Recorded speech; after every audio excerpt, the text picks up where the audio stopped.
Pratyusha 23rd రోజు కన్నడ మూవీకి వెళ్ళాలి సార్. 24th మార్నింగ్ ఓపెనింగ్ ఉంది, కన్నడ మూవీకి వెళ్ళాలి.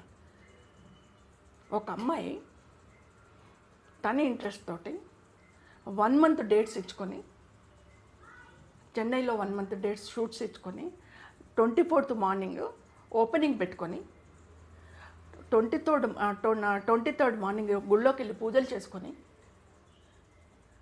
కొత్త లాంగ్వేజ్లోకి వెళ్తున్నాను, మంచిగా ఉండాలి, అందులో కూడా నేను డెవలప్ కావాలని చెప్పేసి గుళ్ళో పూజలు చేసుకొని వచ్చి బ్యూటీ పార్లర్కి వెళ్ళి ఫేషియల్ చేయించుకుంటామని చెప్పి మా అన్నయ్య కూతురు తోడుగా మెడిక్యూర్ పెడిక్యూర్ ఫేషియల్ చేసుకోవడానికి పోయిన, యాజ్ ఏ హీరోయిన్గా అందరిలాగా చేసుకోవడానికి వెళ్ళిన అమ్మాయి ఫేషియల్ చేయించుకొని సూసైడ్ చేసుకోవడానికి పోతుందా సార్?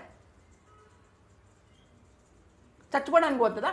ఇన్ని డేట్లు ఇచ్చుకొని తెల్లారితే ఓపెనింగ్ పెట్టుకొని ఫేషియల్ చేసుకొని నేను చచ్చిపోతాను చెప్పి ఫేషియల్ చేసుకుంటారా? మీరు చెప్పండి.